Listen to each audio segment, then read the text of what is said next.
Assalamualaikum warahmatullahi wabarakatuh. Alhamdulillahilladzi hadana lihada wa ma kunna linahtadiya laula an hadanallah. Asyhadu an la ilaha illallah wahdahu la syarikalah wa asyhadu anna sayyidana Muhammadan abduhu wa rasuluh. Amma ba'd. Yang saya hormati Bapak dosen yang bijaksana, dan tak ketinggalan pula sahabat dai dan daiyah yang semoga dirahmati oleh Allah Subhanahu wa taala. Di dalam hidup ini kita tidak pernah terlepas dengan yang namanya pujian atau hinaan. Betul atau betul? Namun terkadang ada orang yang tidak tahan dengan pujian, tidak kuat dengan yang namanya hinaan atau cacian. Dipuji sedikit langsung sombong, dihina sedikit langsung galau, langsung terpuruk, gak mau keluar dari rumah. Nah, yang pertama, bila mana kita dipuji? Teman-temanku, hati-hati dengan yang namanya pujian. Baginda Rasulullah SAW melarang kita untuk memuji orang secara berlebihan. Beliau bersabda, ahlaktum au qata'tum dhuharar rujul. Engkau sesungguhnya telah membinasakan atau memotong punggung kamu itu. Maksudnya adalah apa? Maksudnya pujian yang secara berlebihan itu malah justru menjerumuskan ke dalam kesombongan. Ingatlah, hakikat dari pujian itu hanyalah milik Allah. Allah Subhanahu wa taala berfirman di dalam Al-Qur'an surat Al-Qasas ayat 70. A'udzu billahi minasyaitonir rajim. Bismillahirrahmanirrahim. Wa huwallahu alladzi la ilaha illahu lahul hamdu fil ula wal akhirah wa lahul mulku wa ilaihi turja'un. Shadaqallahul adzim. Berdasarkan ayat ini, di dalam tafsir Al-Alusi dijelaskan, milik Allah segala pujian.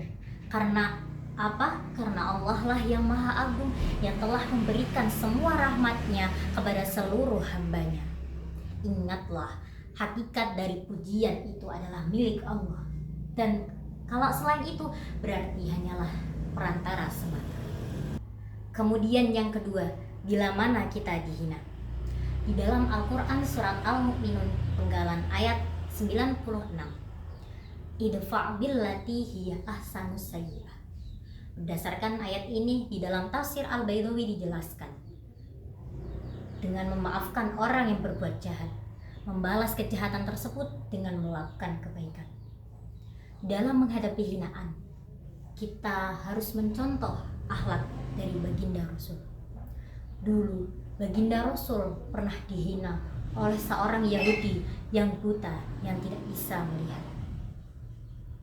Beliau dihina oleh orang Yahudi tersebut. Namun apa yang dilakukan oleh Rasul? Beliau tidak membalas kejahatan tersebut dengan kejahatan. Beliau tidak membenci orang Yahudi tersebut. Namun apa yang dilakukan beliau? Beliau malah menyediakan makanan, bahkan menyuapi orang Yahudi tersebut. Masya Allah. Sahabat dai-daiyah, lalu bagaimana sih solusi untuk diri kita agar tidak lupa diri karena pujian atau teracuni karena hinaan?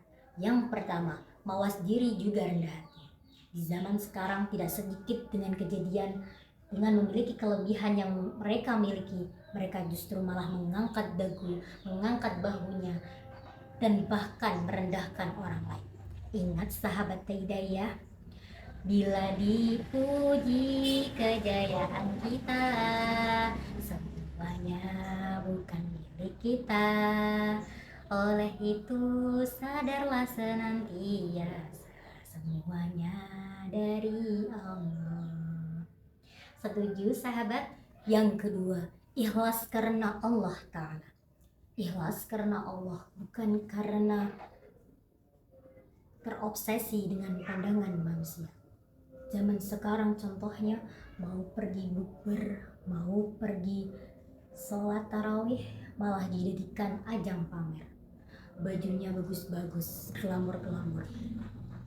bukannya niat untuk ibadah atau silaturahmi, malah haus akan validasi dan takut insinuasi. Na'udzubillahi min dzalik.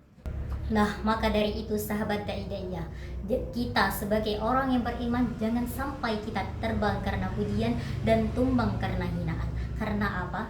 Karena yang terpenting di dalam hidup ini adalah bukan pandangan dari manusia, melainkan pandangan dari Allah Subhanahu wa Ta'ala. Mungkin cukup sekian yang dapat saya sampaikan. Semoga bisa bermanfaat bagi kalian yang mendengarkan.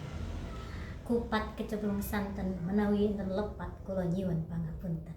Wassalamualaikum warahmatullahi wabarakatuh.